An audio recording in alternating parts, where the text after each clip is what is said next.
We have talked about the fact that the NFL has been the league amid the coronavirus outbreak that has been mostly status quo.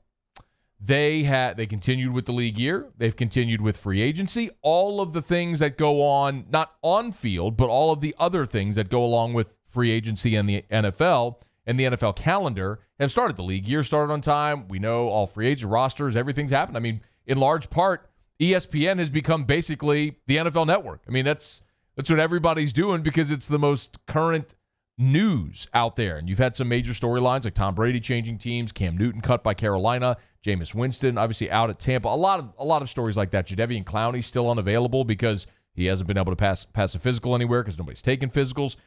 But the next thing to come from the NFL is going to be the draft. We think. So the NFL has said they plan on proceeding with the draft with no fans in attendance. How it looks, we'll see. But they're not going to have fans in Las Vegas for the draft, but they want the event to occur at its normal date, at its scheduled date. Well, a group of general managers are not too keen on that. 7 GMs of NFL teams that make up sort of an executive committee met to discuss the possibility, and the vote was either, depending on sourcing, it was either unanimous, 7-0 or 6-1. So overwhelmingly, GMs have voted to postpone the NFL draft. Mickie Loomis is on that committee, and Mickie Loomis today was on Peter King's podcast and explained why he believes the draft should be postponed. My own opinion is that it will be really difficult, and I'd be personally in favor of delaying the draft so that we can get some of the work done that our scouts and our personnel people ordinarily do, and then just the logistics of trying to conduct the draft with not having access to your draft rooms and your offices, creates a lot of logistic problems. This is not a fantasy draft that you conduct out there with just a list of things on a piece of paper. There's a lot of work that goes into it to prepare, and there's a lot of work that is done during the draft it'll be very, very difficult to conduct that and do it in a way that you're doing justice to the process.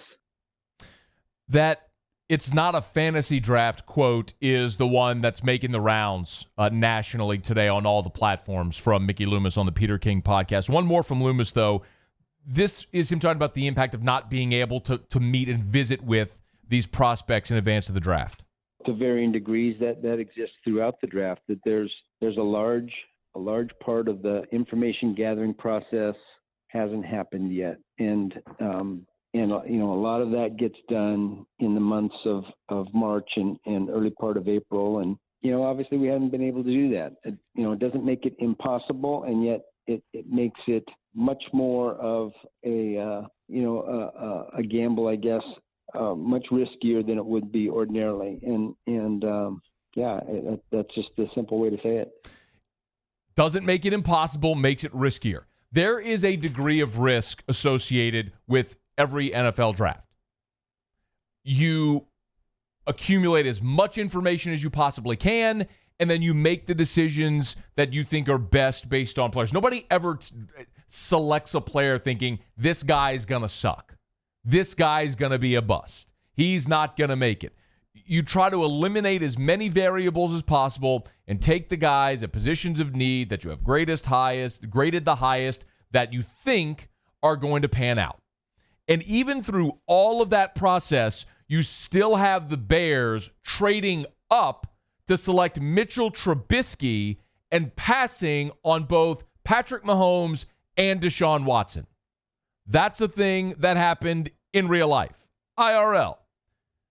You have, despite months of planning and combine and pro days and meetings and physicals, the entire 2014 Saints draft, which included Brandon Cooks, which you traded up to get him, Stanley Jean-Baptiste, Kyrie Fort, Vinny Sunseri, Ronald Powell, and Tavon Rooks.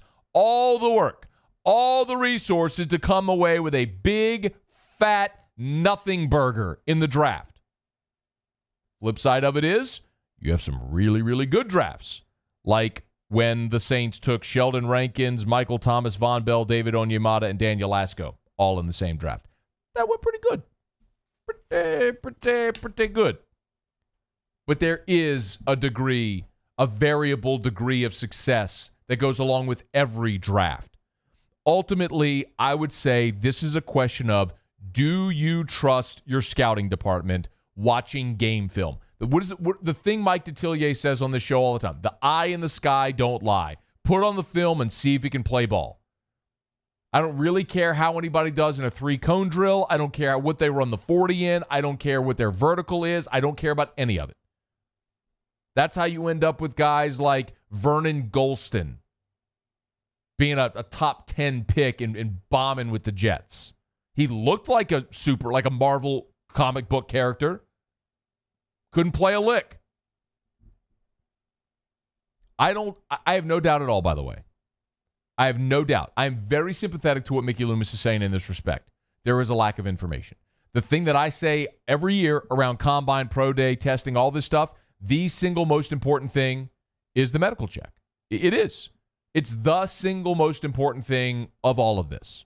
Because what happens if you draft a guy who, the guy that I pointed out so many times, Jonathan Taylor, highly graded out running back in this draft class, but he's had 300 plus carries. Each of his three, he weighed 299 as a freshman, then 307, then 320 in his 3 years at Wisconsin. Last year in the NFL, you only had 2 running backs that had 300 carries in the season. Derrick Henry and Zeke. That's it. And that kid's had it 3 straight years at Wisconsin at the college level, playing fewer games. So what's the tread left on those tires? I mean, it matters. I've told you the story before. Derry Beckwith, who's been a good friend of the show, was an all-conference SEC linebacker. He was a projected top 3-round pick in the draft. Went to the combine. He had knee surgery during his time at LSU. No, doctors wouldn't clear him because of his issues with his knees. He goes undrafted, and he had a short-lived NFL career. That's one of those where it sucks for the guy, but it was probably the right decision by those teams, man. His body was failing him a bit.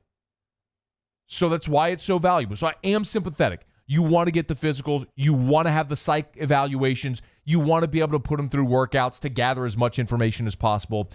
But I would say this, ultimately, there were 330 combine invites.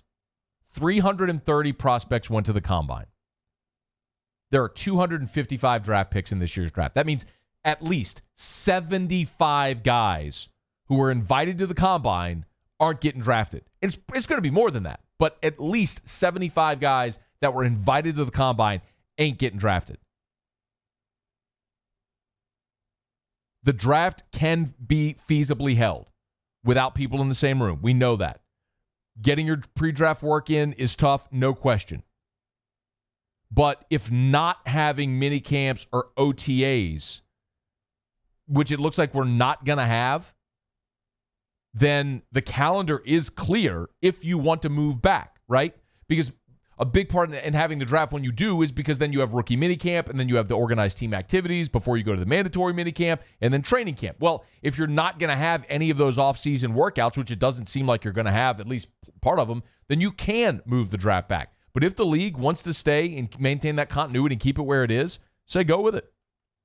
Because you're going to have some dude, you're going to have Russell Wilson taken by Seattle in round 3.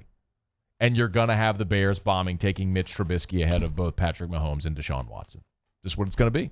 That's the draft every year. Do the best you can.